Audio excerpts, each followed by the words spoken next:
Imagine you're at work. It's lunchtime and you're hungry, but there's a problem. In your rush to get out the door, you forgot to grab your wallet. You have no food and no way of paying for anything. Luckily, you're friends with a few of the people you work with and you decide to ask them if they could spring for lunch. So far, this is a pretty straightforward scenario. Chances are you've been in a situation like this or something fairly similar. What would you do next? Let's say your coworker agrees and gives you money to buy some food. Would you express your gratitude by saying thank you? Here's where things get interesting. What if you told this person thank you before he or she answered your question? Does this strike you as odd, maybe even wrong? We're conditioned from an early age to naturally express our gratitude after an event. This is a useful model in for our day-to-day interactions, but limited when it comes to creating real and lasting change in our own lives. You've probably heard of the word hack. What started as computer lingo has come to describe an alternative way of accessing information or a system. This is useful because that's exactly how I want you to think of emotions like gratitude and appreciation. When you open yourself to these feelings, you raise the level of energy in your body and expose yourself to new possibilities. How is this possible? We know the limbic brain is the emotional seat of the body. The autonomic nervous system, which runs your subconscious processes, is also housed in this part of the brain.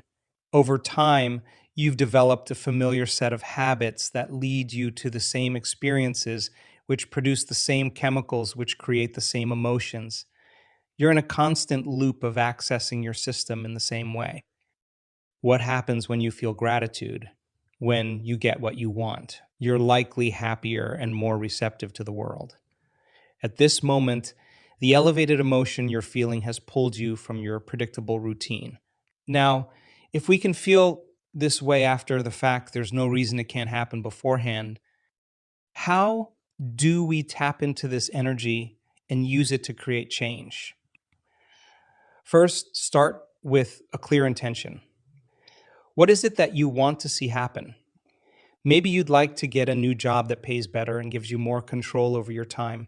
Create that inner world, fill it with rich detail. You'll want to be specific about what you want because this helps create the necessary elevated emotion. If you review the specific features of your creation enough times, your mind should instinctively create a symbol to represent your desire. That image will then be the cue for you to focus on, and you'll know what it means. Next, ask yourself how you would feel if you got what you wanted. Referring back to our example, how would you feel if you got that new job? The easy answers here are likely happy or excited, but you'll need to dig a bit deeper to find the sponsoring emotion. A good way to think of this concept is by switching the question around to ask why you are looking for a new job in the first place. The answers here could be anything from respect to financial security. This is the feeling you want to focus on and manifest in your brain and body. The combination of creating a clear intention and harnessing a sponsoring emotion results in a new state of being. Once you create a new state of being, the next step is to mentally rehearse the choices you will make, what things you will do, what experiences await you, and how you will feel. If clear intention focuses on the what then this step, focuses on the what then this step, focuses on the how, you will go about creating the change necessary to get that new job.